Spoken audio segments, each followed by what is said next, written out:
ప్రేక్షకులందరికీ కూడా నమస్కారం. ఈరోజు మన ఛానల్లో ఒక విశిష్టమైనటువంటి వ్యక్తిని పరిచయం చేస్తున్నాం. వారిని మనము వారి మాటల్లోనే విందాం. మాణిక్యేశ్వరి మాత శిష్యుడిగా, అలాగే వీరబ్రహ్మేంద్ర స్వామి అంశజుడిగా వారు యానగొంది దగ్గర ఆశ్రమంలో ఉంటూ శ్రీమద్ విరాట్ పోతులూరి వీరబ్రహ్మేంద్ర స్వాముల వారు చెప్పినటువంటి కాలజ్ఞానంలో చెప్పబడినటువంటి ఈయనకి సంబంధించి, అలాగే మాణిక్యేశ్వరి మాతకు సంబంధించి మరి ఆ వివరాలన్నీ కూడా వారి మాటలోనే తెలుసుకుందాం. గురుగారు నమస్కారం అండి. నమస్కారం స్వామి. మిమ్మల్ని గురువు గారు అనాలా, లేదా శ్రీమద్ విరాట్ పోతులూరి బ్రహ్మేంద్ర స్వామి వారి అంశజులు అనాలా? చాలా సంతోషం. రామయోగి గారు వీరు. మరి కాలజ్ఞానంలో పోతులూరి వీరబ్రహ్మేంద్ర స్వామి వారి కాలజ్ఞానంలో మీ ప్రస్తావన వచ్చింది రామయోగి అని, తర్వాత యానగొంది అని, ఇలా మాణిక్యేశ్వరి మాత గురించి మీ గురించి కూడా ఆ ప్రస్తావన ఉందన్నారు. కొంచెం కాలజ్ఞానంలో ఉంది. అదంతా కూడా మా ప్రేక్షకులకు కొంచెం వివరించండి. చాలా సంతోషం స్వామి. ఇప్పుడు ముఖ్యంగా కాలజ్ఞానం వీరబ్రహ్మేంద్ర స్వామి వ్రాసినటువంటి కాలజ్ఞానమే వర్తిస్తుంది అని నిరూపించడానికే ఈ చర్చ వారి యొక్క దయ వలన జరుగుతున్నది. ఇది ప్రక్షిప్తాలు కాదు, అది అక్షర దోషాలు లేదు. ప్రతి వాక్యం కూడా బీజాక్షర సంక్రమం, విస్తృత అర్ధ కీర్తి. ఒక్క పదానికి ఎన్నో అర్థాలు వస్తాయి. ఎవరు చదివితే వారికే అర్థం వస్తుంది. వాళ్ళ యొక్క మైండ్లో ఏ భావన ఉంటే అదే అర్థం వస్తుంది. నా యొక్క అంశతో జన్మించినటువంటి వారు, నా శిష్యులు, నా కుమారులు చదివినప్పుడు ఒకరికి మాత్రమే ఈ యొక్క అనుమతి ఉంటుంది, ఇది చెప్పగలుగుతారు. కాలజ్ఞానం మొదటి అధ్యాయం నుండి 11వ అధ్యాయం వరకు కూడా అతి రహస్యమైనటువంటి విషయాలు చెప్పారు. దాంట్లో ఎవ్వరూ చేయబెట్టలేదు. మిగతా గోవింద వాక్యాలు కానీ, వాచ్యంగా ఉన్నటువంటి 12వ అధ్యాయం కానీ, పద్యాలు కానీ, భ్రమరంభ పద్యాలు కానీ, అట్లాగే ద్విపద కావ్యం కానీ వాచ్యంగా ఉన్నాయి. అవి చెప్పుకోవచ్చు. కానీ వారి యొక్క అనుగ్రహం వలన, నా కృప వలననే తెలిసేనిమా. కరెక్ట్. అది నా యొక్క గురుగారు. నేను చాలా సార్లు ఆ పద్యాలు చెప్పాలని ట్రై చేశాను. తెలుగు బాగానే వచ్చినా నాకు అర్థమయ్యేది కాదు. మీరు చెప్పింది కరెక్ట్. తపస్సంతా కూడా ఈ యొక్క గ్రంథములో నిబిడీకృతమై కరెక్ట్. అది చెప్పాలంటే సాధ్యం కాదు. నా యొక్క ఆత్మతో జన్మించినటువంటి రామయోగి గారికే ఇది సాధ్యము. వారు ఎక్కడ పుడతారు? మునుగోడు ఊకొండి రామగిరి అంతటా ఊకొండి రాయంలో రామనగరమందు మునుగోటి అగ్రహారంలో 1961కి ఆ 2వ సౌజన్యం దొరికినప్పుడు దాంట్లో వ్రాయడం జరిగింది. వీరు అక్కడ జన్మిస్తారు అని చెప్పడం జరిగింది. ఆ తిథి వార నక్షత్రాల్లో జన్మించినటువంటి వారి యొక్క దయ వలన చెప్పేటటువంటి భాగ్యం కలిగింది. ఈ యొక్క అంటే మీరు పుట్టిన తిథి, వారము, మీ పేరు, మీ ఊరు బ్రహ్మంగారి కాలజ్ఞానంలో ప్రస్తావించబడింది యథాతథంగా ఉన్నది. కాబట్టి ఆ దాంట్లో ఉన్నటువంటి విషయాలని నేను వారి దయ వలన చెప్పడానికి సాహసం. అయితే వీరబ్రహ్మేంద్ర స్వామి వారు చెప్పినట్టుగా కలియుగాంతం గురించి ఈ 2030లోనో 2032లోనో ఇంకా దగ్గరికి వచ్చింది అంటున్నారు కదా గురుగారు. దాని గురించి కొంచెం చెప్పండి. అయితే కలియుగం 4,32,000 సంవత్సరాలు. అది అట్లాగే ద్వాపరయుగం కానీ, కృతయుగం కానీ, త్రేతాయుగం కానీ, ద్వాపరయుగం కానీ, కలియుగం కానీ, ఈ యొక్క యుగాలని 43,20,000 సంవత్సరాలు ఇది మహాయుగం అవుతుంది. ఇటువంటివి 71 మహాయుగాలైతే కల్పం అవుతుంది. అటువంటి కల్పాలు 14. ఇప్పుడు స్వారోజిష ఇవన్నీ కూడా వరుసగా చెప్పడం జరుగుతుంది. వైవస్వతం ఇవన్నీ మనం చెప్పుకుంటాం. అయితే ఇప్పుడు నడుస్తున్నటువంటి ఈ యొక్క చరిత్ర అంత తప్పు కాదు. అవును, అక్షరాల నిజం. అది 4,32,000 సంవత్సరాలు అనేది అక్షరాల నిజము అని వారే వ్రాశారు. ఉమ్, కానీ ఉమ్, కలియుగం అంతము ఇప్పుడు జరుగుతుంది.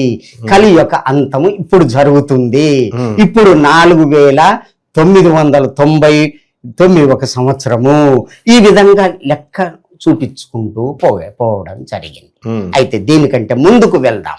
ఉమ్, వేదవ్యాస పరమాత్ముడు భాగవతంలో 12వ స్కంధంలో 2వ అధ్యాయములో ఉమ్, 18వ శ్లోకం 24వ శ్లోకం 18వ శ్లోకము శంబల గ్రామంలో కలికి పుడతాడు అని వారు రాశారు. 24వ శ్లోకంలో ఉమ్, వారు కలియుగ అంతాన్ని చెప్పేటటువంటి ఒక శ్లోకం ఇచ్చారు. ఉమ్, యదా చంద్ర సూర్యచ్చ ఉమ్, అనేటటువంటి ఆ శ్లోకములో చంద్రుడు సూర్యుడు బృహస్పతి ఏకరాశిలో సమేశ్యంతి కూడినప్పుడు కృతయుగం ప్రారంభం అవుతుంది అని అన్నాడు. ఎప్పుడు పుష్యమి నక్షత్రములో.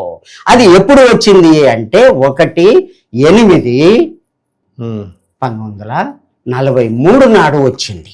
ఉమ్, కర్కాటక రాశి, ప్రథమ పాదము, ఆషాఢ మాసము, అమావాస్య అవన్నీ కూడా క్లియర్గా నిరూపించడం జరిగింది. అయితే నాకు ఇక్కడ ఒక సందేహం గురుగారు. ఆ, ఏంటంటే గురు గ్రహము 12 సంవత్సరాలకు ఒకసారి తిరుగుద్ది, అవును రవి గ్రహము నెలకు ఒకసారి తిరుగుద్ది. అవును ఆయన చెప్పిన ప్రకారము చంద్రుడు, రవి, గురుగ్రహం ఆ, 3 కలవాలి. ఆ, పుష్యమి నక్షత్రం 1వ పాదంలో కలవాలి, కలవాలి, కర్కాటక రాశిలో ఉండాలి ఉండాలి. కదా. అవును మరి ఇది కనీసం 12 సంవత్సరాలకు ఒకసారి కలుస్తా ఉంటాయి కదా. అట్లా కాదు, నక్షత్రం కలవదు. 27 నక్షత్రాలు అనుకోండి, ఆ, ఆ అనుకోండి. రోజులు కూడా కలవవా? కలవదు. అందులో 5000 తర్వాతనే కలవాలి. అది అంతకుముందు కూడా ఇది ఎప్పుడంటే యుద్ధం అప్పుడు మహాభారత యుద్ధం. అష్టగ్రహ కూటమి అప్పుడు జరిగింది. అప్పుడు జరిగింది. సప్త ఋషి చారం చెప్పడం జరిగింది. సప్త ఋషి దాంట్లో భాగవతంలో ఇచ్చాడు క్లియర్ గా.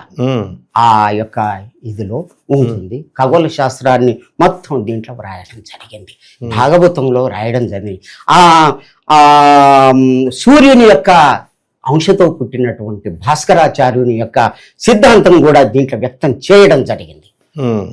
సూర్య సిద్ధాంతము తెలిసేనిమా, సూర్య సిద్ధాంతం తెలుస్తుంది, భాస్కరాచార్యుని గురించి తెలుస్తుంది, ఈ విధంగా జరుగుతుంది అని చెప్పి చాలా చక్కగా చెప్పడం జరిగింది. కానీ ఇది 5000 తర్వాతనే వర్తిస్తుంది. కలియుగం 5000 తర్వాతనే వర్తిస్తుంది. శ్రీకృష్ణుడు ఎప్పుడైతే భూమిని వదిలి వెళ్ళిపోయాడో అక్కడి నుంచి కలి ప్రభావం మొదలవుతుంది అన్నాడు. అక్కడి నుంచి తీసుకుంటే కలకత్తాను రాజధానిగా చేసుకొని విక్టోరియా రాణి పరిపాలన చేయడం జరిగింది. 8 మంది మంత్రులతోటి చేయడం జరిగింది. అక్కడికి 5000 అవుతుంది. అది ఎప్పుడు 1901వ సంవత్సరం 1900 సంవత్సరం వరకు జరుగుతుంది. అంతవరకే చెప్పడం జరిగింది. మరి తర్వాత ఎందుకు చెప్పలేదు? కలియుగ రాజుల యొక్క చరిత్ర ఎందుకు చెప్పలేదు? వారికి తెలియకనా? ఆ తర్వాత జరిగేది వారికి తెలుసు, ఏమైతుంది తెలుసు.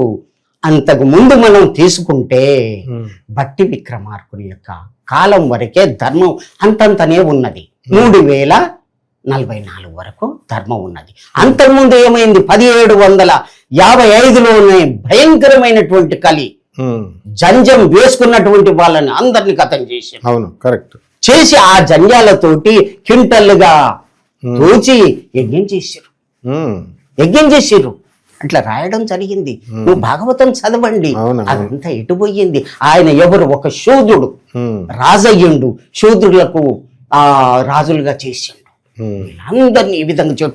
భాగవతమే సాక్ష్యం, ఇంకేమీ అక్కర్లేదు. భయంకరమైనటువంటి స్థితి అప్పుడు. కలి యొక్క ప్రభావం ఇంత అంత కాదు, ఇంట్లోకి పోయి గుంజుకొచ్చి చంపారు.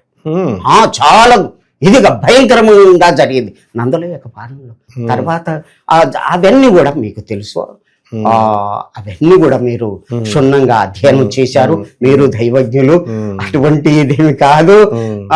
ప్రజలందరూ కూడా చక్కగా వేదాన్ని, శాస్త్రాన్ని, పురాణాన్ని, అన్ని కూడా చదివి భగవంతుని గురించి ఎదురు చూస్తున్నారు. ఆ యొక్క కాలజ్ఞానంలో ఉన్నటువంటి ఆ రహస్యాలని ఇప్పుడు మనం బయట పెడుతున్నాం. అలాగే తప్పకుండా. అయితే ఇప్పుడు మనకి శ్రీకృష్ణుల వారు లోకాన్ని వదిలేసి గోలోకానికి వెళ్ళిపోయారు. అవును బాగుంది. అక్కడి నుంచి ఇంకా కలి స్టార్ట్ అయింది. అవును కలియుగం స్టార్ట్ అయింది. అవును. ఆ తర్వాత మరి ఇప్పుడు ఈ కలియుగ అంతం గురించి ఏమని చెప్పబడి ఉన్నాయి? అది వేదవ్యాస పరమాత్ముడే ఈ విధంగా చంద్రుడు, సూర్యుడు, బృహస్పతి ఏకరాశిలో సమయస్యంతి అంటే కలిసినప్పుడు పుష్పే నక్షత్రములో కలిసినప్పుడు 5000 తర్వాత ఇది అంతముందంగా ఇది కలియుగము అంతమవుతుంది. కృతయుగము తత్కృతం అన్నాడు. కృతయుగం ప్రారంభం అవుతుంది అన్నాడు. అంటే వారికి తెలియకనా? 4,32,000 సంవత్సరాలు నేను తెలుసు కదా. ఎందుకన్నాడు? ప్రథమ పాదే అన్ని మనం ఎందుకు చెప్పుకుంటున్నాం, సంకల్పంలో ఎందుకు చెప్పుకుంటున్నాం, అదంతా కూడా వారికి తెలియక కాదు. ఈ విధంగా జరుగుతుంది. అవి ఎన్ని అంటే కలియుగము 4,32,000 సంవత్సరాలు. అంతర్యుగం ఉంటుంది, ధర్మయుగం అని ఉంటుందని వారికి కూడా తెలుసు. ఇది మహాత్ములకే తెలవబడుతుంది. ఇది ధర్మయుగము, అంతర్యుగము, ఇది ధర్మయుగము. ఇప్పుడు నాది ఎప్పుడైతే పట్టి విక్రమార్కుని తర్వాత పూర్తి 4 యొక్క ధర్మాలు కూడా లోపించినవో మ్లేచ్చుల యొక్క పాలన వచ్చింది. 2000 సంవత్సరాలు ఆంగ్లేయుల యొక్క, ముస్లింల యొక్క మ్లేచ్చాచార్య అని చెప్పి చక్కగా భవిష్యత్ పురాణంలో వ్రాయడం. ఎవరు మ్లేచ్చులు అంటే చాలా చక్కగా అక్కడ వివరణ ఇవ్వడం. నానా భక్షక మ్లేచ్ఛ గురు ధర్మములు లేక కుటిల మానవులు తిరుగు చందరు బలు దేశంబులారు వాళ్ళు నాశనం అవుతారు.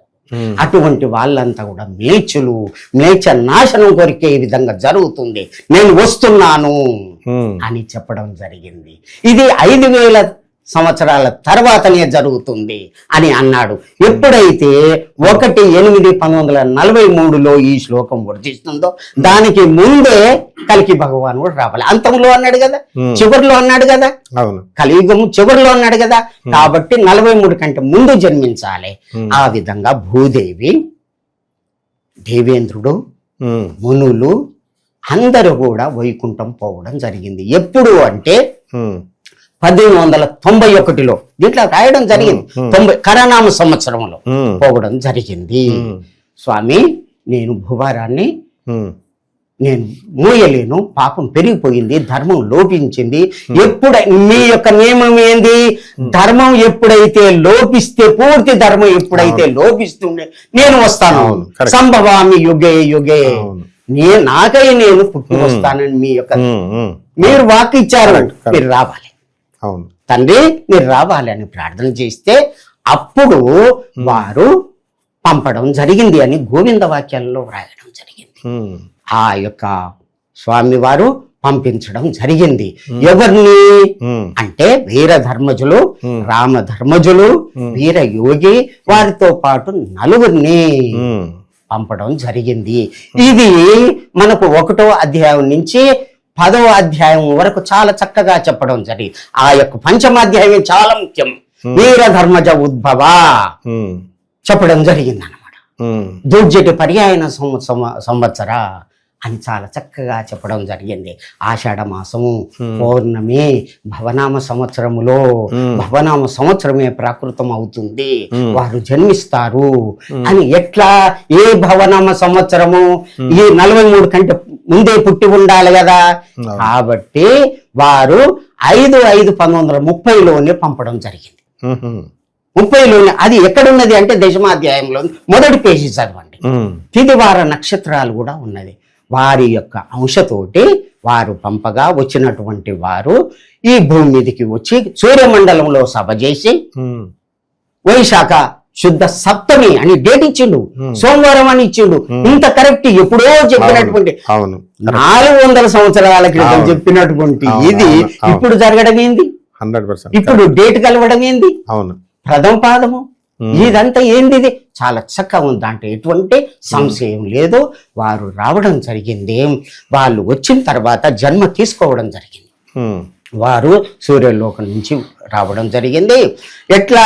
అప్సరసులు ఆడగా, గంధర్వులు పాడగా, కిన్నెర కింపురుషులు అందరూ కూడా సేవిస్తూ రాగా కాలనేమి అనేటటువంటి పుష్పక విమానం మీద సూర్యలోకం నుంచి వచ్చి మేము అహోబిలం రావడం జరిగింది.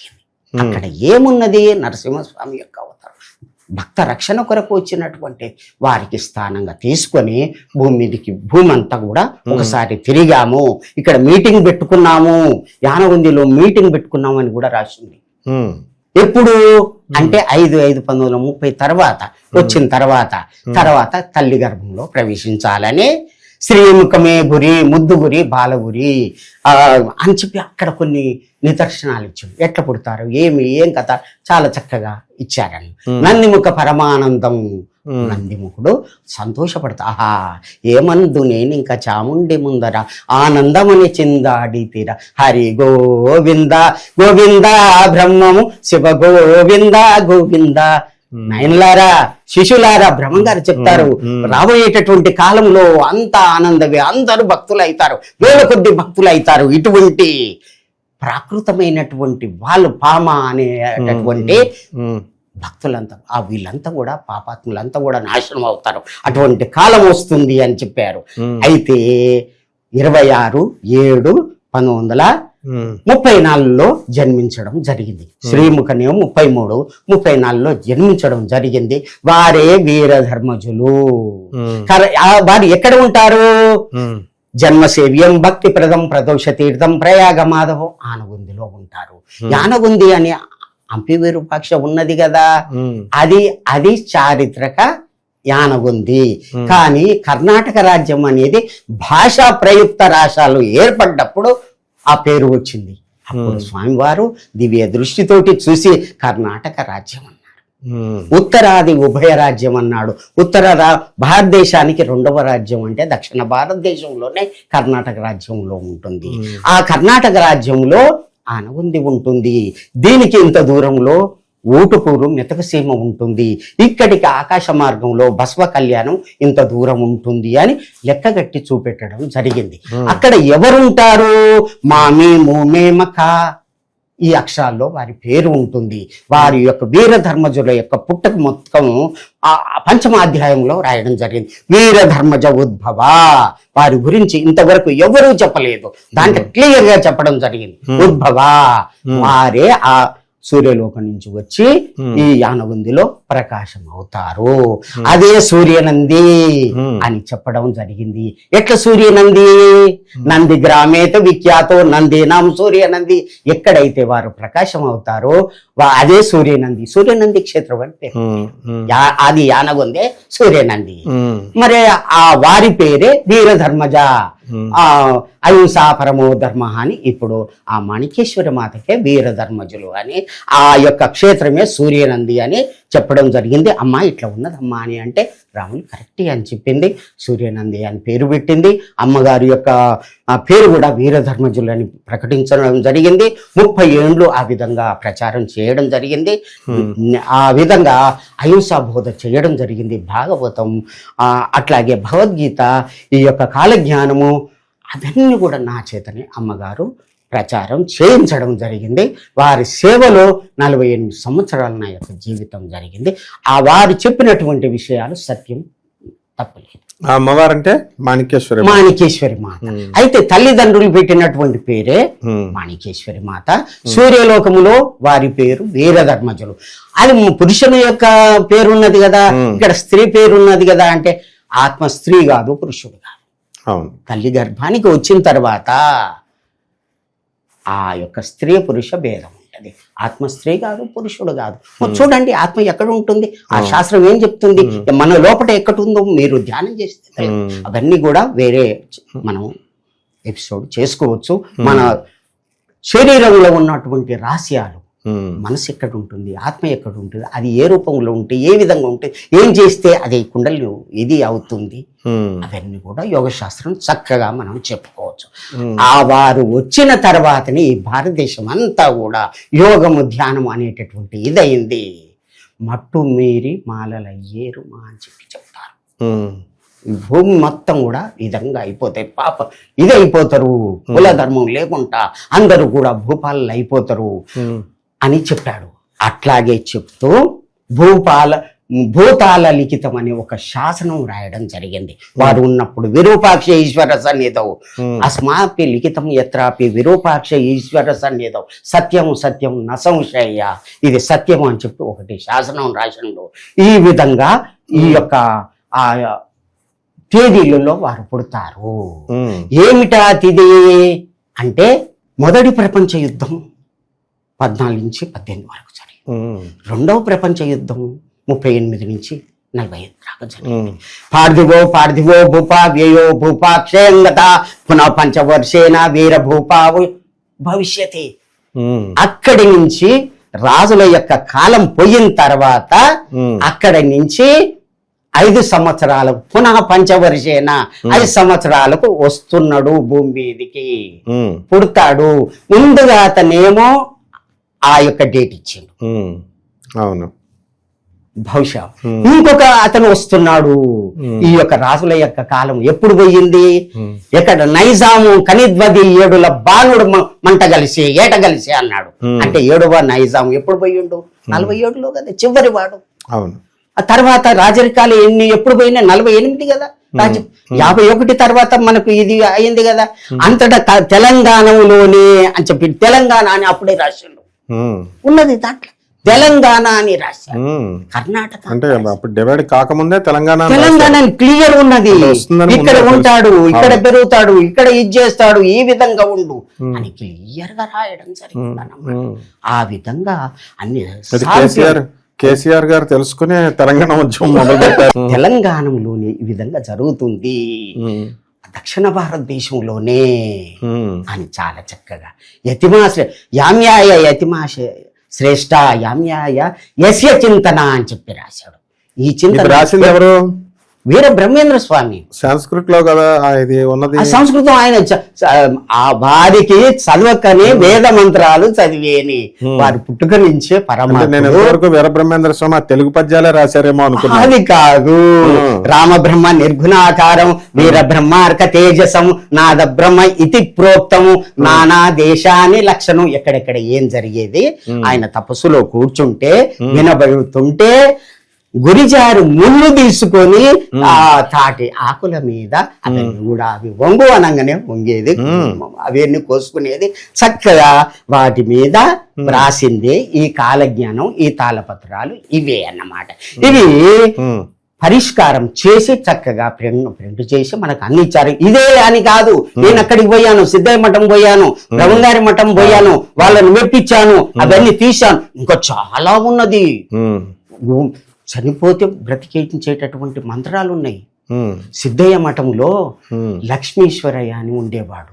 ఇతను ఇప్పుడు లేడు. 89లో వెళ్ళాను, అక్కడికి పోయాను.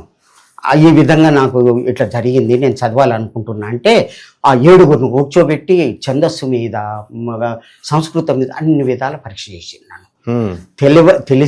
తెలియని వాళ్ళకంటే తెలియకుండా పోయింది, తెలిసే వాళ్ళకు అది చదువుతా అంటే ఇవ్వకుంటే నాయనగారు తప్ప అవుతుంది అని చెప్పి అప్పుడు నాకు ఇవ్వడం జరిగింది. అంటే ఇప్పుడు వాళ్ళు మిమ్మల్ని ఎందుకు పరీక్షించాల్సిన అవసరం వచ్చింది?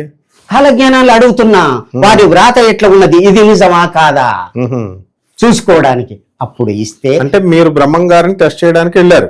బ్రహ్మం గారి యొక్క కాల జ్ఞానాలు చూడాలని సిద్ధయ్య మఠం అంటే రాసిన ప్రతిని చూడాలి, వారి యొక్క వ్రాతని అరసున్న కూడా ఉపయోగించాడు. అంటే అరసున్న ఉపయోగించేది కేవలం పండితులే ఉపయోగిస్తారు, దాని విలువ ఎవ్వరికి తెలియదు.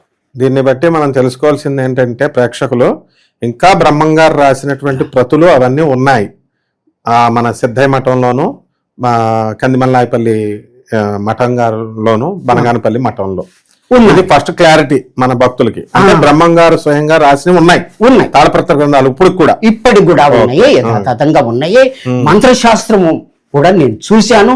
చనిపోయిన వాళ్ళని బ్రహ్మగారు లేపిండు, అట్లాగే సిద్ధయ్య కూడా లేపిండు. అదే యొక్క ఇది ఆశీర్వాదంతో నాయన పెళ్లి చేసుకో అంటే పెళ్లి చేసుకున్నాడు. నాయన ఎవరు లేరు మాకు, ఎట్లా బ్రతికేది ఏమి లేదంటే మీకు ఎప్పుడు కూడా అన్నానికి లోటు ఉండకుండా కానీ ఆశీర్వదించు. అట్లాగే వాళ్ళు బతుకుతున్నారు, వారి పేరు పెట్టుకుని బతుకుతున్నారు. సిద్ధయ్య యొక్క ఇది అంతా కూడా బ్రహ్మం గారి అంతటి కరెక్ట్. గురువు లేడు, సిద్ధయ్య ఉంటే శిష్యులు లేడు. ఒకసారి ఏం జరిగిందంటే సిద్ధయ్య ఉమ్, అంట్లు దొంగతున్నాడు. ఉమ్, పెద్దలు వచ్చారు, కన్నిమలై పెళ్లి నుంచి పెద్దలు వచ్చారు. స్వామి నీ శిష్యుడు ఎంత గొప్పవాడు చూడు, మీదనేమో తొవ్విండు, లోపల అట్లాగే పెట్టిండు, పచనానికి వంటకు పనికొస్తుందా స్వామి అని అన్నారు వాళ్ళు. బ్రహ్మం గారు నవ్వి, నాయన మీకు బుద్ధి చెప్పడానికి అట్లా చేసిండు, మీరు ఏం చేశారు, మంచి సబ్బులు పెట్టి పౌడర్ వేసి మంచిగా కొనుక్కున్నారు, లోపల ఉన్నట్టు వంటిది తోమడం లేదు, మీకు బుద్ధి చెప్పడానికి చేసి. అంటే గురువుగారు శిష్యుడికి సపోర్ట్.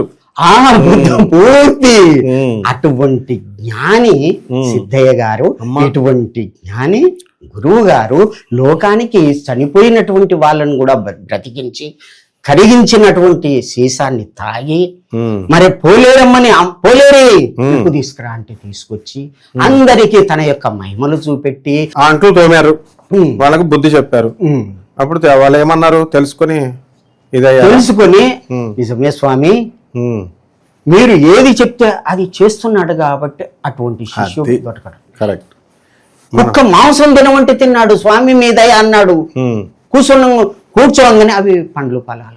మా శిష్యులు ఉన్నారండి, 10 రూపాయలు కూడా జ్యోతిష్యానికి ఇవ్వమంటే ఎవరు, తర్వాత నీతులు మాత్రం కామెంట్స్ పెడతా ఉంటారు. ఎలాగా, ఇదిగో కుప్పల కుప్పల కింద చచ్చిపోతారంటావు, కాలజ్ఞానం నుంచి నిన్ను బహిష్కరించేయాలా సోషల్ మీడియా నుంచి అని అట్లా చెప్తూ ఉంటారు. కాబట్టి గురువు గారు అంటే బ్రహ్మం గారులా ఉండాలా, శిష్యులు అంటే సిద్ధయ్య గారులా ఉండాలి. మరి ఈయన భూదేకుల కులంలో పుట్టి హిందువుల యొక్క గురువు యొక్క పాదాలు ఒత్తుతుంటే ఆబ్జెక్షన్ చేసి అప్పుడు కూడా చేసి కడప నవాబు పిలిపించినప్పుడు నా గురువు గారిని ఏమనొద్దు, నేనే జవాబు చెప్తా, నేనే మై జాకే సంజాయిసి దేవుంగా అన్నాడు, ఇస్తా అన్నాడు. పొయ్యిండు, పోతే నవాబ్కు నమస్కారం చేయలేదు, ఇంత అహంకారమా అన్నాడు. నా గురువుకు తప్ప వేరే వాళ్ళకు నమస్కారం చేస్తే అలా 1000 బురకలైపోతుంది, అంత ఇది ఉందా శక్తి అంటే, ఒక రాత్రి గుండు తిప్పియండి, నేను నమస్కారం చేస్తే ఏమైద్దో చూడు అని. నేను మా గురువు గారికి తప్ప ఈ ప్రేక్షకులు కామెంట్ పెట్టే వాళ్ళందరికీ రోజు నమస్కారాలు పెట్టాల్సి వస్తుంది. గుండు ఆ విధంగా తిప్పించిన తర్వాత, నా తండ్రి నా గురువు గురుదేవా నా అందే ఉండి వారికి నీ యొక్క మహిమలు చూపెట్టు తండ్రి అని ఒక నమస్కారం చేయంగానే పాట్ పాట్ పాట్ అని పెరిగిపోయింది. శిష్యుని లోపటినే ఇంత శక్తి ఉంటే గురువు లోపల ఎంత శక్తి ఉండొచ్చు అని చెప్పి కడప నవాబు అప్పుడు పిలిపించి పల్లకి మీద ఎక్కించుకొని పిలిపించి అప్పుడు పరీక్ష పెడతాడు. మాంసాహారం అంత కోసి పల్లెంలో పెట్టి బట్ట గప్పి తీసుకొచ్చి ఇస్తే అవి పండ్లు పలహారుగా మారిపోయాయి. అప్పుడు కాళ్ళ మీద పడతాడు. అప్పుడు ముస్లింలు అందరినీ కూడా శిష్యులు చేసుకొని హిందూ ధర్మాన్ని కాపాడతాడు. అది గురుగారు, ఇప్పుడు మాంసం అంటే మీరు మధ్య మధ్యలో మాంసం గురించి బాగా చెప్తారు. ఈ మటన్లు చికెన్లు కోళ్లు కోసుకొని తినే వాళ్ళని, మాంసానికి సంస్కృతంలో అద్భుతమైన డెఫినేషన్ ఇచ్చారు, నేను ఇంతవరకు ఎప్పుడు వినలేదు. ఆ మాంసం తినే వాళ్ళకి అదేంటో చెప్పండి కొంచెం. నాయన, సంస్కృతంలో మాంసం అనే పదానికి ఒక అర్థం ఉంది. మాం సహా అత్తి, మాం నన్ను, సహా అది కోడైతే కోడి మేకైతే మేక, అది సహా అత్తి అంటే తింటుంది అని అర్థం. ఆ పదానికి అర్థం నువ్వు తింటే నీ యొక్క జన్మ దానికి పోతుంది, దాని జన్మ నీకొస్తుంది రా నాయన, తినకు అని అర్థం. అది అందుకని తినకూడదు, తినకూడదు, నీకు పాపం వస్తుంది. కరెక్ట్. అన్ని శాస్త్రాలు పురాణాలు ఇదే చెప్తుంది. అయితే మా గురువు గారు అయినటువంటి బ్రహ్మశ్రీ చాగంటి కోటేశ్వరరావు గారు గాని గరికపాటి గారు గాని మహానుభావులు ఎవరు కూడా ఇలా విడదీసి చెప్పలేదు. ఇలా విడదీసి చెప్పుంటే ఈ పాటికి అందరూ మానేద్దరో, లేకపోతే డెఫినేషన్ లోనే ఇది ఉందని భయపడదురు కనీసం. అందువల్ల బ్రహ్మం గారు అయితే ఈ పాయింట్ కూడా టచ్ చేశారు. అంతే కదా. ఇప్పుడు వారు మేకల్ని కొయ్యాలని చెప్పి కొలేరమ్మ దగ్గరికి తీసుకుపోతే అక్కడ పండుగ చెయ్యాలి, మేకలు కొయ్యాలి ఇదని చెప్తే అట్లా చెయ్యరాదు, కొబ్బరికాయలు కొట్టండి, గుమ్మడికాయలు కొట్టండి అన్నప్పుడు అట్లా చెయ్యరాదు, చెయ్యరాదు అన్నప్పుడు మహిమ చూపెట్టాలని పోలేరి రా అనగానే అమ్మ వచ్చింది. నిప్పు పట్టుకొని రాగానే చూసే వాళ్ళకు 1-2 పడ్డాయి. అంతే కదా మరి, అంత పారిపోయిర్రు. అటువంటి మహిమ చూపినటువంటి పరమాత్ముడే వీర బ్రహ్మేంద్ర స్వామి. పోలేరమ్మని ఎందుకు పిలిచారు? నిపుదమ్మని చూపెట్టాలి. దేవతలు ఉన్నారు కదా, పోలేరమ్మ ఒక్క అంటే ఆ ఊరు గ్రామదేవతలో గ్రామదేవత యొక్క పండుగ చేస్తున్నారు. అక్కడ పోలేరమ్మ దేవత చేస్తున్నది. కాబట్టి అమ్మ నిప్పు తీసుకురా అనగానే నిప్పు తీసుకొచ్చింది. అందరు కూడా ఇదైపోయి అప్పుడు కాళ్ళ మీద పడ్డారు. ఈయన సామాన్యుడు కాదు, ఈయన వ్రాసినటువంటి కాలజ్ఞానం అక్షర సత్యము అని అందరూ ఒప్పుకున్నారు. అప్పటి నుంచే కాలజ్ఞానం చెప్పడం జరిగింది. అన్నాజయ్య, సిద్ధయ్య, బ్రహ్మం గారు అప్పటి నుంచే చెప్పడం రాబోయేటటువంటి కాలంలో ఏమందు నేను ఇంకా చాముండి ముందర ఆనందమని చిందాడి తీరా. రాబోయేటటువంటి కాలంలో 5000 సంవత్సరాల తర్వాత ఆనందం ఆనందం బ్రహ్మానందం. అప్పుడు అనలే, 5000 తర్వాత అన్నాడు. ఇది ఆనంద యొక్క ఆనందం. నందనోర్ మధ్య శ్రీమత్ కైవల్య మందిరం నేను ఉంటాను. మళ్ళా నందన ఆనందనోర్ మధ్య మొత్తం కూడా 78 సంవత్సరాలు ఈ యొక్క ఇది ఆ ధర్మ సంస్థాపన కాలము అని చెప్పడం జరిగింది. ఈ మధ్యనే శ్రీముఖ నిదానమాయను. శ్రీముఖ నామ సంవత్సరం అది నిదానం అవుతుంది, వారు జన్మించడం జరుగుతుంది. ఈ విధంగా భూమి మీదకి రావడం జరుగుతుందని అక్షర సత్యం చెప్పినటువంటి పరమాత్ముడు వీరబ్రహ్మేంద్ర స్వామి. అయితే ఇప్పుడు మనకి ఈ ఏదో రవి మనకి శని మేషరాశిలోకి వచ్చినప్పుడు, శని మీనరాశిలోకి వచ్చినప్పుడు చెప్తుంటున్నారుగా కాలజ్ఞానం ప్రకారం. ఇప్పుడు మనకి శని మేషరాశిలో 29 మార్చి 2025 సంవత్సరంలో వచ్చింది. అవును. ఇప్పుడు ఇక్కడి నుంచి మనకి కలియుగ ధర్మాలు పోయి సత్యయుగ ధర్మాలు జరుగుతాయంటారా, లేకపోతే కలియుగాంతానికి పునాది పడిందంటారా? కాలజ్ఞానం ప్రకారం మన వీరబ్రహ్మేంద్ర స్వామి వారు చెప్పిన దాని ప్రకారం చెప్పండి. అయితే ఎప్పుడైతే 5000 వరకు అనే దీంట్లో నిరూపించడం జరిగిందో అక్కడి నుంచి తర్వాత పరమాత్ముడైనటువంటి వేదవ్యాసుడు చెప్పినటువంటి ఆ శ్లోకం ప్రకారంగా రవి, చంద్ర, సూర్య ఏకరాశిలో కూడినప్పుడు అంటే అదే సేము మళ్ళీ 12/8/2026లో మళ్ళీ వస్తుంది. 43లో వచ్చింది, 26లో వచ్చే సంవత్సరమే 26లో కూడా వస్తుంది. ఇది 5000 తర్వాతనే రావాలి. కాబట్టి ఇది కలియుగ అంతము. కలియుగ అంతము అని భాగవతం చెప్తుంది. మరి వీర బ్రహ్మేంద్ర స్వామి కూడా కలియుగ అంతం ఇదే అని చెప్తున్నాడు. ఇది ధర్మయుగము, ధర్మం నిలపడానికి వచ్చినటువంటి యుగము, అంతర్యుగము, ధర్మయుగము. అది ఆ లెక్క అది కరెక్టే, ఈ లెక్క ఇది కరెక్టే. భగవంతుని యొక్క ధర్మ రక్షణ భారం అతనికి ఉన్నది కాబట్టి రావడం జరిగింది. ముందుగా అక్కడ వైకుంఠంలో మాట ఇచ్చాడు కదా, నేను తర్వాత వస్తా అన్నాడు. కాబట్టి 26కు ముందు మళ్ళీ ఉత్తరప్రదేశ్ లో జన్మించడం జరిగింది. వారు కూడా వచ్చారు, దేవతలంతా కూడా పుట్టారు, వాళ్ళంతా కూడా భూమిదే ఉన్నారు అని దీంట్లో వ్రాయడం జరిగింది. చాలా ఎవరెవరు ఎక్కడ వచ్చిన తర్వాత బద్రీనాథ్లో దానికి 25 కిలోమీటర్ల దూరంలో కలప అనేటటువంటి గ్రామం ఉన్నది అని భాగవతం చెప్తుంది. అక్కడ కూడా భాగవతంలో చెప్పబడింది. భాగవతంలో ఉన్నది. అయితే అక్కడ దేవాపి అనేటటువంటి సూర్యవంశం రాజు, చంద్రవంశం రాజు తపస్చేస్తున్నారు. వారిని పిలిపించి కల్కి భగవానుడు వర్ణాశ్రమ ధర్మాల్ని మళ్ళీ నెలకొల్పుతాడు. ఆ ధర్మాన్ని నిలపడానికి సత్యయుగంలో అవన్నీ ఏర్పాట్లు చేస్తారు. 64,000 మంది కూడా ఋషులు కూడా అందరూ వస్తారు. ఎక్కడ అంగార వీరనో వాస్తు పారేగహ సువ్యక్తం సురపూజితం. అంగార గ్రహంలో ఉన్నటువంటి మహాత్ములంతా కూడా 10 ఫీట్ల ఎత్తు ఉంటారు, 13 కత్తి పట్టుకుంటారు. వారు కూడా వస్తారు, భగవంతునికి సేవ చేస్తారు. వాళ్ళు ఎటువంటి వారు? సురపూజితం, దేవతల చేతనే పూజలు అందుకునేటటువంటి మహాత్ములు కూడా వస్తారు. వస్తారు. వారి శరీరాలు సద్దు చేసే శరీరాలు కావు. వరంగల్ గురించి రాసింది. ఓరుగంటి తెరువులో మధ్యన వస్తూ ఉండగా కృష్ణ అర్జునులు వారు కనిపించరు, మహాత్ములకే కనిపిస్తారు, ధర్మ సంస్థాపన కొరకు తిరుగుతున్నారు అని చెప్పి కొన్ని ప్లేసులు ఇచ్చారు. అంటే ఇప్పుడు మన కృష్ణార్జునులు ఇంకా ఉన్నారు, మరైతే వాళ్ళు తిరుగుతున్నారు. ఓరుగంటి తెరువున వస్తూ ఉండగానికి రాసింది.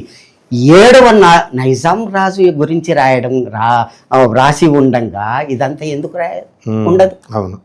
ఎంత చక్కగా ఉన్నది కాలజ్ఞానం అంటే, అంత చక్కగా ఉన్నది. అది ప్రక్షిప్తాలు కాదు, చూస్తే వ్యాకరణానికి కొరకరాని పొయ్య తెచ్చి కొత్త చీర మూట గట్టి ఇది తెలిసేది ఎప్పుడు అని పరమాత్మ అంటే అది ఆ విధంగా ఎవరికి తెలిసేది కాదు. ఇది పాపపు కంట పడకుండుగా కానీ చెప్పించి వారు చెప్పేవారు ఎవరో వారు వస్తారు. వారు గురించి 6వ అధ్యాయంలో ఉన్నది. ఆ రామయోగి అని ఉన్నారు, వారితోటి సంవాదన చెయ్యండి. ఎటువంటి సమాధాన?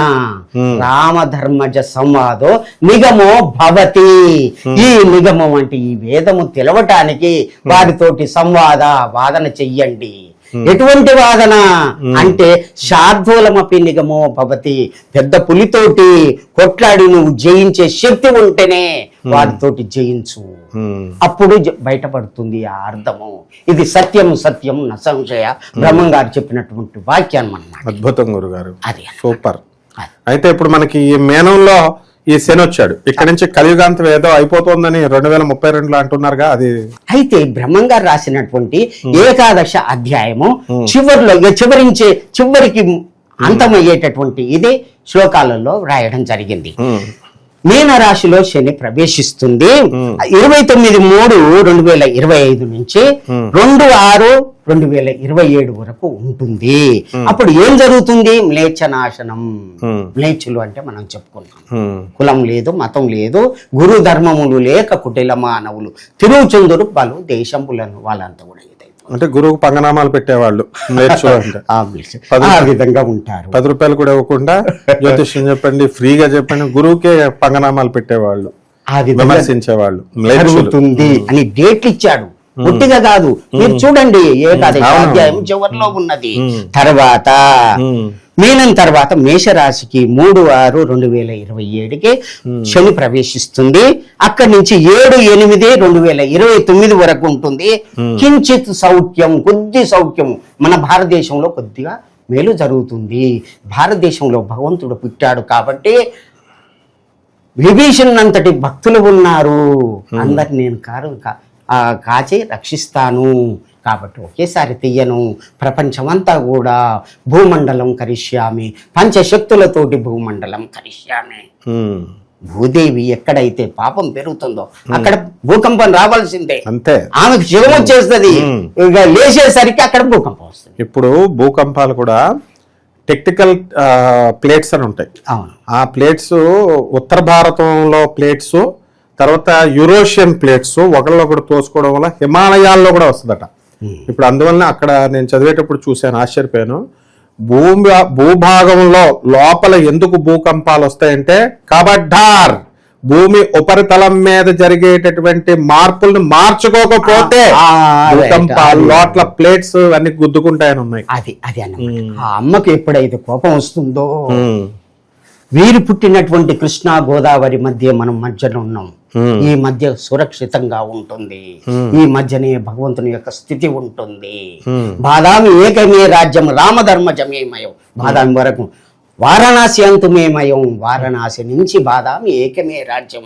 శ్రీరంగం గౌతమం చేయవ, అక్కడి వరకు కూడా నా రాజ్యం భగవంతుని యొక్క రాజ్యంలో ఉంటుంది. నేను భక్తుల్ని రక్షిస్తాను, సత్యం సత్యం న సంశయ అని చెప్తాను. ఇది సత్యం అన్నమాట, ఇది తప్పదు. దీన్ని దాటి ఉన్నటువంటి వాళ్లకు తప్పదు ముప్పు, దండం, దశగుణం, భవేతు, కట్టె తీసుకొని ఏయడమే, దంచడమే. దత్తాత్రేయ స్వాముల వారిని కూడా మన పిఠాపురంలో ఎవరైతే నాకు తెలియకుండా ఇవి వస్తువులు ఆ మఠానికి సంబంధించి దొంగిలిస్తారో వాళ్ళని దొడ్డి కర్రతో కొడతారంటాడు. గురువులు ఎప్పుడు చెప్పేది ఇంతే, ఇలాగే చెప్తారు. అదే గారు అయిపోయింది. తర్వాత 29 వరకు కించిత్ సౌఖ్యం అన్నాడు. తర్వాత వృషభ రాశికి శని వస్తున్నాడు. 8/8/2029లో ప్రవేశించి 35/2032 వరకు ఉంటున్నాడు. అప్పుడు ఏం జరుగుద్ది? ఈశాన్య మూల నుంచి విష గాలి పుట్టి విపరీత జనులంతా సచ్చేరుమ. హరి గోవింద గోవింద బ్రహ్మము, శివ గోవింద గోవింద బ్రహ్మం. చెప్పలేదంటనకపోయేరు నరులార గురుని, చేరి మృక్కిత బ్రతుకని చేరు. చెప్పలేదంటనకపోయేరు, తప్పదిది ఓ గురువు వాక్యము. తప్పు త్రోవల బోవు వారని చప్పరించుక మింగు. చెప్పలేదంటనకపోయేరు నరు కుమారులారా గురిని నేను చెప్పలేదనుకున్నారు. నాయన గురువుని శరణు పొందండి, సప్పరించుక మింగి తింటాయి, శక్తులు వస్తాయి. అది రావాలి, వచ్చినాయి, అప్పుడే వచ్చినాయి. అందరు పంచుకున్నారు. భూమి ఈ భాగం నీది, ఈ భాగం నీది, సూర్యచంద్రులకు ఇది, ఆ నంది మండలం ఇది అని దీంట్లో రాసింది. ఏ భాగాన్ని ఎవరు కాపాడుకోవాలనో వాళ్ళే కాపాడుకుంటారు, ఆ భక్తుల్ని వాళ్ళే రక్షిస్తారు. కరెక్ట్, అట్లా రాసి ఉన్నది దీంట్లో. కాబట్టి సప్తశతిలో కూడా మమ భార్యాం రక్షతు భైరవి, అలా ఒక్కొక్క శరీరంలో ఒక్కొక్క భాగాన్ని ఒక్కొక్క శక్తి మహాలక్ష్మి భైరవీదేవి ఎలా అయితే రక్షిస్తారో, విశ్వమంతా కూడా ఆయన శరీరం కాబట్టి ఒక్కొక్క శక్తిని ఆయన రక్షించమని పెట్టారు. అయితే కరెక్టే. అట్లాగే ఉత్తర భారతదేశంలో కూడా భవిష్యమాలిక అనేటటువంటి గ్రంథాలు, పంచసకులు అని 5 మిత్రులు, శ్రీకృష్ణుని యొక్క మిత్రులు పుట్టి మాలికను వ్రాయడం జరిగింది. నా యొక్క పుట్టుక ఈ విధంగా జరుగుద్ది అని జగన్నాథుడు చెప్పడం జరిగింది. ఇప్పుడు మనం చూస్తూనే ఉన్నాం. అవన్నీ మహిమలు కూడా ఒక ఇది చేసుకున్నాం, ఎపిసోడ్ చేసుకున్నాం. అది కూడా నేను చదివాను. అనంతంగా ఉన్నటువంటి ఆ యొక్క జ్ఞానాన్ని మీకు అందరికి భక్తులకు కూడా అందిస్తాను. అయితే మిథున రాశికి శని ప్రవేశించడం 31/5/2032లో మిథున రాశికి శని వస్తున్నాడు. అప్పటి నుంచి 11/7/2034 వరకు ఉంటున్నాడు. అప్పుడు ఏమైతుంది అంటే మొత్తం కలి, ఇప్పుడు ఏడ ఉన్నది అంత ఏడ చూసినా కానీ సత్యం లేదు, ధర్మం లేదు, పాపం చేస్తున్నాడు. ఈ కాలం వరకు 34 లోపట్నే ఇదంతా పోతుంది, అంత సత్య పురుషులు ఉంటారు అని చెప్తున్నాడు. ఇది తప్పు కాదు. ఇదే తప్పైతే కాశీలో గోహత్య చేసిన పాపాన పోతా, తల్లిని కవయ కోరిన పాపాన పోతా, నాకై నేను రాకుంటే ఈ యొక్క వేదాన్ని అగ్నిలో వేసి తలగబెడతా అని బ్రహ్మంగారు శబ్దం, బ్రహ్మంగారు ఇంత అథెంటిక్ గా చెప్పారు. కాబట్టి అది సత్యం, సత్యం, అది సత్యం. అది తీసుకుపోయి నిప్పులో వేసి తలగబెడతాయా? నువ్వు నమ్మకుంటే చూడు, నేను చేయకుంటే నేను పాపాన పోతాను. సెల్యూట్ కొట్టాలి మనం. వీరబ్రహ్మేంద్ర స్వామి, మాణికేశ్వరి మాత. ఇంత సత్యము, సత్యమైన వాక్కులు ఇవి చెప్పటానికి నోరు రాదా? అటువంటి ఇది జ్ఞానం ఉన్నది దీంట్లో అని చెప్పడానికి వారి దయ వలన చెప్తున్నాను. అప్పుడు ఏం జరుగుతుంది అంటే భూభారం నాశనం. ఆ మాత భూదేవి ఏదైతే కోరుకుందో అదంతా కూడా నెరవేరుతుంది. కలికి భగవానుడు భూమి మీద ఉన్నాడు, దేవతలు ఉన్నారు, మునులు ఉన్నారు, అందరూ ఉన్నారు. పరశురాముడు గురువయ్య ఉంటాడు. ఇప్పుడు దర్శనం ఇస్తున్నాడు. నేను అక్కడ చేస్తాడు దర్శనం, అక్కడ యజ్ఞం చేయడం జరిగింది. ఆయన భజన చేసుకుంటూ మనకి మా గానగాపురంలో కూడా పరశురాముడు యజ్ఞం చేసినటువంటి ప్లేస్ ఉంది, భస్మగుట్ట. వారు ఇప్పుడు దర్శనం యజ్ఞం చేస్తుంటే ఏమైంది ఎరికేనా, ఈ వచ్చారు, ఒక సాధువులాగా వచ్చాడు, డమరుకం వాయించుకుంటూ వచ్చాడు, ఆ మహావిష్ణువు యొక్క భజన చేసుకుంటూ పాట పాడుకుంటూ వచ్చాడు. జరుగుద్ది జరుగుద్ది జరుగుద్ది, ఇది సత్యం సత్యం అనుకుంటా వెళ్ళిపోయాడు. ఇది మొన్న ఈ మధ్య జరిగింది, ఒట్టిగా చెప్పడం. అవును అవును, కాశీనాథ్ మిశ్రా అన్నే ఉన్నాడు, వాళ్ళని దీవించడం జరిగింది. ఇదంతా సత్యం, తప్పు కాదు.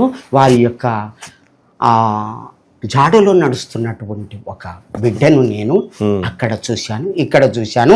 బ్రహ్మంగారి యొక్క అంశతో జన్మించినటువంటి ఈ జన్మ నిజమైతే ఈ యొక్క కాలజ్ఞానం నిజం, ఇది తప్పు కాదు. కరెక్ట్. ఇది ముఖ్యంగా కలిధర్మం నాశనం అవుతుంది. ఎప్పుడు అంటే 34లో కలిధర్మం నాశనం అవుతుంది. తర్వాత రాక్షస నామ సంవత్సరం, ఆనంద నామ సంవత్సరం చాలా చక్కగా సత్య యొక్క ధర్మం నిలబడుతుంది. అందరూ కూడా ధర్మాత్ములే ఉంటారు. 7 ఊర్లకు ఒక్క ఊరు, 7 ఒక్కరు, 7 దొడ్లకు ఒక దొడ్డి, ఈ విధంగా జరుగుతుంది. ఒకళ్ళు మిగులుతారా? ఒక్కరు. 7 ఊర్లకి ఒక ఊరు మిగులుతుంది, ఒక ఊరు. 7 మనుషులకి ఒక మనిషి మిగులుతాడు. అట్లని కాదు, ధర్మాత్ములు మిలుగుతారు. 7 పుట్ల నల్లపూసలు రాలిపోతాయి. ఈ మధ్యనే 7 పుట్ల నల్లపూసలు అంటే ఎంతమంది పోతారు? ఇది ఇది ఇది కాదు, లెక్క కూడా ఇవ్వడం జరిగింది. అయితే ఆ విధంగా సత్యం. నేను మొన్న కాలజ్ఞానం గురించి బ్రహ్మం గారు చెప్పింది ఇదే. కుట్లకి సవాళ్ళు లేచిపోతాయని చెప్తే వీడిని తీసుకెళ్లి భయపెడుతున్నాడు, పోలీస్ స్టేషన్ లో పడేయండి అని పనికిమాలిన వెధవలు శంకర జాతి కంచర గాడిదలు కామెంట్లు పెట్టినాయి. All IPS officers and all IAS officers నా శిష్యులని వాడికి తెలియదు. చెప్పండి. అయితే నాయన మీరు చెప్పేది అక్షరాల సత్యం. ఎందుకు మార్గాన్ని చూపెడుతున్నావు? ఇక్కడ పోతే కంప ఉన్నది, ఇక్కడ పోతే రాజమార్గం ఉన్నది అని చెప్పడం తప్ప? అట్లా చెప్తే నిన్ను అరెస్ట్ చేస్తా అంటే అది ఎంత తప్పు? వాళ్ళెవరో చేయడానికి అయిపోయా. అదే జ్ఞానం లేని ఏనుగులు చేసేటువంటి పనులవి. మనం రాజమార్గం మహాత్ముల యొక్క జ్ఞానాన్ని మనం బయట పెడుతున్నాం. మనం తప్పు కాదు, అది సత్యం. సత్యం నా సంశయ. తెలివి లేని మూర్ఖులు అనేటటువంటి మాటలవి అది పట్టించుకోవద్దు. భక్తులంతా కూడా ఇది ధర్మ మార్గాన్ని నడిచి ధ్యానము యోగం చేసి భగవంతుని యొక్క మార్గంలో ఉన్నటువంటి వాళ్ళే సత్యయుగానికి పోతారు. దాంట్లో ఎటువంటి స్థితి ఉన్నది అనుకున్నావు? ఆ యొక్క పరమాత్ముడట అన్ని ఏ కర్మలున్నా కానీ తీసేసి తను లోపల కల్పించుకుంటాడట. రాముడు ఎట్లా తీసుకుపోయిండు? వాళ్ళందరూ ఎటువంటి పుణ్యం చేసిరయ్యా వాళ్ళు ఉన్నటువంటి ఏ యోగం లేదు, ఈది లేదు. ఆ వారి యొక్క కాలంలో ఉంటే అందరిని నడుప అందరూ సరయునములు మునిగిరు, అందరూ పోయికుంటారు. మరి శ్రీకృష్ణుడు కూడా అట్లాగే అందరూ కూడా 16,000 మంది. వాళ్ళు ఎవరు? కపులు, గోపికలు. కపులే గోపికలు. అప్పుడు మునులు, ఇప్పుడు కపులు, ఈ గోపికలు, ఇప్పుడు భక్తులు.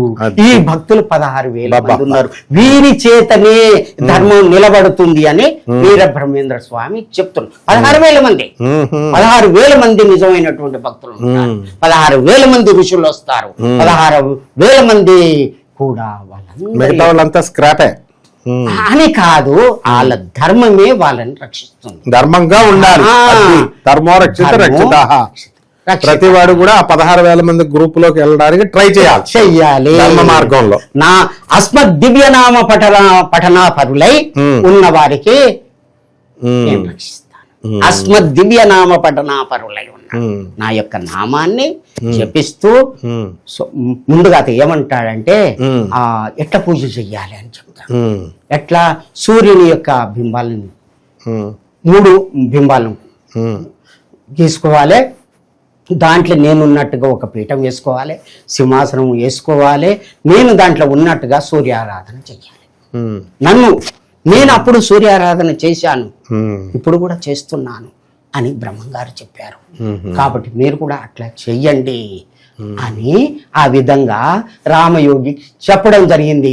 100 సంఖ్యానువారంబుగా 100 సంవత్సరాలు ఇక్కడ ఉండి నువ్వన్నీ కూడా ధర్మం ఎక్కడ ఉంది ఏంది అని ఆ ధర్మాన్ని బోధించేటటువంటి ఈ యొక్క పద్ధతిని మీకు ఇస్తున్నాను. తర్వాత ఇక్కడికి రా, ఇక్కడికి వస్తే ఒక దివ్య విమానం వస్తుంది, అక్కడి నుంచి తీసుకొని వెళ్ళిపోదామని దాంట్లో. ఓకే, వెరీ గుడ్ గురుగారు. అయితే ఈ విశ్వావసు నామ సంవత్సరం వచ్చింది 2025. ఇక్కడి నుంచి నాస్ట్రడామస్ చెప్పిన, వంగా బాబా చెప్పిన, పొతులూరు వీరబ్రహ్మేంద్ర స్వాముల వారు చెప్పిన, ఏ మహర్షులు చెప్పినా కూడా 2025 నుంచి హ్యుమానిటీ విలువలు, ethical values, moral values down అయిపోతాయని చెప్తున్నారు. ఇక్కడి నుంచి కలియుగ ధర్మాలు మారతాయి అంటున్నారు. ఇక్కడ నుంచి పతనం అవుతాయి మారల్ వాల్యూస్ ఇవన్నీ కూడా. సో ఈ విశ్వావసు నామ సంవత్సరంలో పోతులూరు వీరబ్రహ్మేంద్ర స్వాముల వారు ఏమైనా మార్పులు జరుగుతాయి అని ఏమన్నా చెప్పారా ఈ సంవత్సరం? విశ్వావసువులోన ఉద్భావమయ్యేను, కాశకులములోన పుట్టేను. విశ్వాస ఆ సంవత్సరం ఇచ్చాడు. భక్తులకు అటువంటి ఉత్తేజం కలుగుతుంది. కాశకులంలో పుడతారు. చిన్న కులం కావచ్చు. కాశ అంటే రెల్లు అని అంటారు. కాశ అంటే కూడా ఉత్తమమైనటువంటి ఇది అని కూడా ఉన్నది, సంస్కృత నిఘంటువుల్లో ఉన్నది. ఆ విధంగా భక్తుల ఉద్ధరణ జరుగుద్ది అని చెప్పడం జరిగింది. అయితే భూకంపాలు ఇలాంటివి ఏమన్నా వస్తాయి? అవన్నీ వస్తాయి. విపరీతమైనటువంటి కరోనా లాంటి వ్యాధులు వస్తాయి. మత కల్లోలాలు జరుగుతాయి. కొట్టుకోవడము, వాళ్లకు మనసు మీద బాగా పనిచేస్తుంది. పనిచేసి కొట్టుకుంటారు వాళ్ళు పిచ్చిగా. ఎట్లా శ్రీకృష్ణుని యొక్క వంశం ఏ విధంగా గాంధారి శాపం ఉన్నది. ఇంకొకటి జ్ఞాపకం చేస్తాను. గాంధారి, ఏం కృష్ణ నువ్వు ధర్మంగా చేసావయ్యా, ధర్మంగా నువ్వు యుద్ధం చేయించి వాళ్ళని చంపినవా అంటే, అభిమన్యుని ధర్మంగా మీరు చంపారుగా, అందరు చుట్టూ మూగి పొడిచి పొడిచి చంపారు, అది ధర్మమా? ఇంకొకటి చెప్తాను. ఏమిటి అంటే, ఒక్క ప్రతివ్రత అయినటువంటి ఒక ఆడపడుచుని అందరూ ధర్మాత్ములు ఉన్నటువంటి సభలో వివస్త్రం చేయడం అది ధర్మమా? నీకైతే అది మంచిదేనా? ఇంకొక విషయం చెప్తాను నాయకు అని ఒక గురువు గారు చెప్పిండ్రు. ఆ వస్త్రాలు గుట్టలు పడి ఉంటే అబ్బా ఎంత బాగున్నాయి, ఎక్కడ నేసినాయి కావని వాళ్ళు కట్టుకున్నారట. వాళ్ళు కట్టుకుంటే ఒక సందర్భం అందరూ చూస్తూ ఉండగా మాయం చేస్తాడు శ్రీకృష్ణుడు. ఈ అమ్మకు జరిగినటువంటి పరాభవం వాళ్ళకి చేశాడు. ఇది శ్రీకృష్ణుడు కృష్ణుడి యొక్క తత్వం, అది కాటుకు చెప్పు దెబ్బ భక్తుల్ని రక్షించడానికి చేసినటువంటి పరమాత్ముడు ఆ విధంగా అని చెప్తే అప్పుడు నేను ధర్మం పక్షాన ఉన్నాను, ఇప్పుడు మాత్రం ఒక రోజు మెలిగింది, ఇప్పుడు అధర్మం పక్షాన ఉంటాను చూడు, కానీ చివరికి ధర్మమే గెలిపిస్తాను ఇప్పుడు ఈ కలియుగములో అత్త నీకు మాట ఇస్తున్నా. అధర్మం పక్కన ఉంటాడా? ఇప్పుడు అధర్మం పక్కనే. ఓహో, ఇప్పుడు కృష్ణుడు ఉన్నది అధర్మం పక్కన ఉన్నాడు, అందుకనే చెడు చేసే వాళ్ళకు మంచి జరుగుతుంది అని అప్పుడు మాట ఇవ్వడం జరిగింది గాంధారి. కాబట్టి ఇప్పుడు అట్లా జరుగుతుంది. సమయం వచ్చినప్పుడు తీసిందంటే ధర్మాన్ని గెలిపిస్తాను అని మాట. కాబట్టి ఇప్పుడు ప్రేక్షకులు చాలా మంది సందేహాలు అడుగుతుంటారు, ఏమండి మేము ధర్మంగా ఉన్నాం, మాకేం జరుగుతుంది, అన్యాయంగా ఉన్న వాళ్ళు డబ్బులు సంపాదిస్తున్నారు, తర్వాత మోసాలు చేసే వాళ్ళు బాగా సంపాదిస్తున్నారని. అయితే వీళ్ళు ఎవరు బాధపడక్కర్లేదు, కృష్ణుడు తాట తీస్తాడు వీళ్ళని. భూ కబ్జాలు చేసే వాళ్ళని, రాజకీయ నాయకులు, జ్యోతిష్కులకి డబ్బులు ఎక్కువ వాళ్ళని, గురువులు తిట్టే వాళ్ళని అందరినీ తాట తీస్తాడు అనమాట. వెరీ గుడ్ గురుగారు, చాలా బ్రహ్మాండంగా చెప్పారు గురుగారు. మళ్ళీ మీ యొక్క పాదపద్మాలకి మేము నమస్కారం చేస్తున్నాం ప్రేక్షకులందరి తరపున కూడా. మీ వంటి మహానుభావులు, మరి సాక్షాత్తు వీరబ్రహ్మేంద్ర స్వామి వారి అంశంలో పుట్టినటువంటి మీరు, మాకు కాలజ్ఞానం అస్సలు ఒక్క ముక్క కూడా అర్థం కాలేదండి. ఇంతకు ముందు పద్యాలు చదివినా నాకు అర్థమయ్యేది కాదు, ఏదో మాకు వచ్చింది మేము చెప్పేవాళ్ళం. కానీ మీ కృపా కటాక్షంతో, ఆ వీరబ్రహ్మేంద్ర స్వామి వారి యొక్క అనుగ్రహంతో, ఆ మాణిక్యేశ్వరి మాత దయతో మాకు చాలా బాగా అర్థమైంది గురుగారు. మా ప్రేక్షకులకు కూడా అర్థమైందని అనుకుంటాను, ఉపయోగపడుతుంది బాగా. మళ్ళీ ఇంకొకసారి చక్కగా మనం కూర్చొని భక్తులంతా కూడా ఈ యొక్క వీడియో చూసి మేలుకొని తన దీపం తాను వెలిగించుకొని ధ్యానములో యోగములో కూర్చొని భగవంతుని చేరాలని ఆ పరమాత్మని ప్రార్థిస్తాం. అంటే ధర్మ మార్గంలో నడుచుకోవాలి. లాస్ట్ గా ఆఖరిగా మీరు సందేశం ఇవ్వండి, వీరబ్రహ్మేంద్ర స్వామి వారు మానవుణ్ణి ఏ విధంగా బ్రతకమంటున్నారు, 2 ముక్కల్లో చెప్పండి. అయితే కక్కయ్యను ఆయన యోగం చెప్తూ ఉంటే, బ్రహ్మంగారు చెప్తూ ఉంటే ముత్తి ఏం చేస్తుంది వింటూ ఉంటే, అతని దగ్గరికి పోయి ఈ విధంగా చక్రాల్లో దేవుడు ఉన్నాడని చెప్తున్నాడు అంటే నేను చూస్తాను అని చెప్పి కత్తితోను కొట్టి చంపేశాడు. తర్వాత బ్రహ్మంగారు వచ్చి బతికించి యోగ శాస్త్రం అంతా కూడా నేర్పాడు, శిష్యుని చేసుకున్నాడు. సిద్ధయ్యని ఏమి తెలియనటువంటి వాడిని శిష్యుని చేసుకున్నాడు. అటువంటి కుల మతం భేదం లేకుండా చాప కూడు పెట్టి అందరిని తన యొక్క వారుగా ఇది చేసి భక్తుల ఉద్ధారణ చేసినటువంటి మహాత్మునికి నమస్కారం. నమస్కారం అండి గురుగారు. ఓం నమో భగవతే వాసుదేవాయ. ఓం నమో భగవతే ఇదే మంత్రం తోటి చదివిన వాళ్ళకే ఇప్పుడు రక్ష అని చెప్పి కాలజ్ఞానంలో రాసింది. ఓం నమో భగవతే వాసుదేవాయ. అక్కడ మాలికలో మాధవాయ నమః రాసింది, ఇదే మంత్రం ఉంది అక్కడ. నేను చదివాను. ఇక్కడ ఓం నమో భగవతే వాసుదేవాయ ఈ మంత్రాన్ని జపించండి, ఏమి కాదు. అయితే మేము ఈ రోజు నుంచి ఇంకా ఇదే నామాన్ని జపించేస్తాం గురుగారు. మొత్తం రామానుజాచార్యులు వారి సీక్రెట్ ఎలా చెప్పేశారో, ఆ గుడి ఎక్కేసి, ఆ పాండురంగడు గుడి ఎక్కేసి, ఆ విధంగా రంగనాథ స్వామి గుడి ఎక్కి మీరు ఈ రోజున నరకం నుంచి తప్పించుకునేది మాకు ఆ మహామంత్రాన్ని ఉపదేశించారు మీరే మా గురువు గారు. నమస్కారం గురుగారు.